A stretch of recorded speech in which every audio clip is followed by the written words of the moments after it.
we're back in the kitchen with pumpkin. So we've got the cheesecake done. Now we want to make pumpkin smoked bacon and corn soup. So a pumpkin soup, you put smoked bacon in it, so it's got to be good. It's gonna happen, right? But I just think that sometimes, you know, it's getting cooler out, but it's not the heart of winter yet. You know. No, we're not there yet. Pumpkin soup, that thick, you know, rich soup. That's more January, February. So right now I thought, let's throw a little corn in there, kind of lighten up a little bit. But the first thing you're going to do... corn is still in season right now, right? Oh, yeah, it's fantastic, right? Yeah, now's the time for your corn. And if you can't get fresh corn, you can use the frozen corn, but fresh is better, right? Yeah. But as you can see, everything starts with bacon. Oh, yeah. But I've got the double smoked bacon. And the reason I've done that is, one, it's got way much better flavor, but also there's not a lot of fat in it. You know, the fat's still there, but it's been cured, so when you put your breakfast bacon in here, it's swimming in the fat, right? And what's cool about it is you get a bacon facial. I know, it's good, isn't it? It won't be the first one I've ever had, I can tell you that. But the idea is, though, what I'm doing is I'm actually just cooking. I mean, the bacon's already cooked, really, when you get it, because it's cured. But we're just kind of roasting it off a little bit. And then it actually comes out. And that's it. That's it, the soup's done. No. Sure does makes your house smell amazing. But the thing is, if you see here, there is flavor, right? That's the flavor. So now we throw in just a little bit of butter. I'm so happy when you know I started working with you on the show. You taught me that was flavor, because I always thought that was burnt. No, that's it. It's not burnt. If you leave it too long, it will become burnt.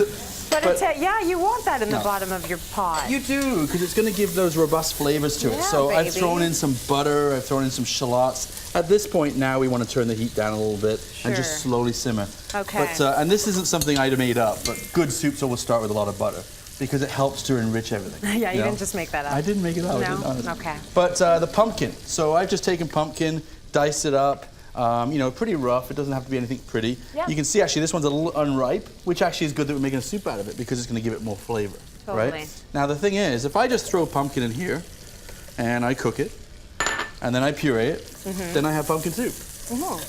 But is it going to be a good pumpkin soup? Probably not. Maybe we need more. Yeah, well, no, but also the pumpkin needs something. It needs some help. So there's something in the industry that we call a mirepoix. Right. And what that is flavor builders. Carrots, celery, leeks, onions, all these things are great flavor builders, because if I put them in there, they don't overpower the pumpkin, they make the pumpkin just taste better. They're like good backup. They're great backup singers, that's what they are, you know, they're the backup singers of the soup.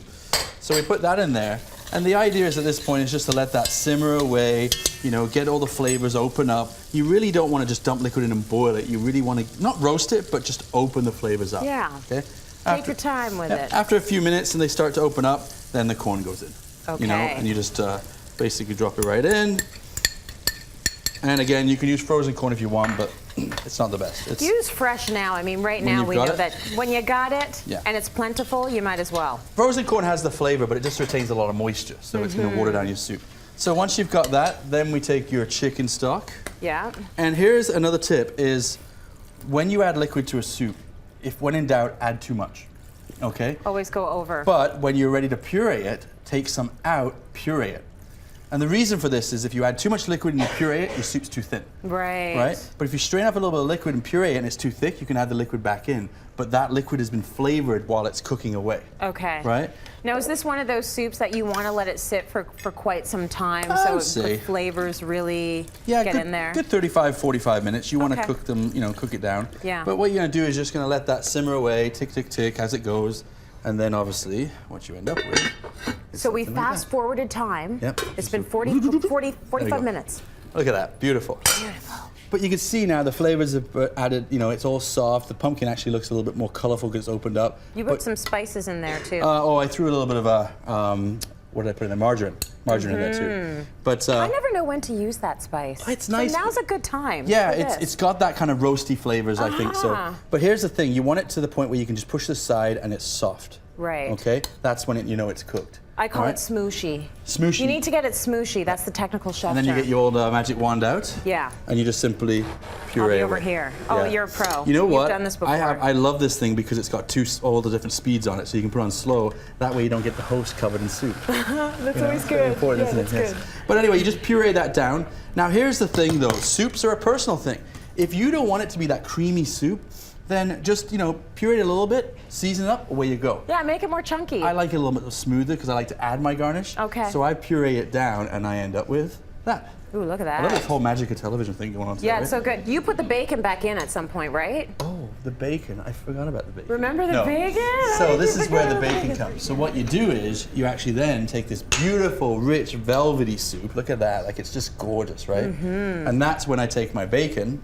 Oh, that's when you put the bacon in. And you put the bacon right back into the bowl so you can make sure that everybody gets So the right good. amount of bacon. You could throw some pumpkin seeds in there if you want. Just pass that bowl of bacon around the a little bit table. of sprouts, and that's fantastic. Everyone can do their own thing. That's beautiful. So a couple tips. So we got a soup, but I also want to show you really quickly, because we got pumpkin, is a way to make a nice side. Do you notice what JC's arms are doing? I know, that's why I She's did it real telling us quick. to stop talking. Okay. Yeah. No, tell us. Ratatouille. What's in there? Ratatouille. Yeah. Pumpkin ratatouille. So I've got chestnuts, tomatoes, pumpkin seeds, shallots, dice it up, and you've got a nice side for your turkey as well. So you got your That's soup, you got your side, and you got cheesecake. Now we're going to stop, okay? Good recipe. Cityline.ca for that. Let's go to break. We're coming up. All right.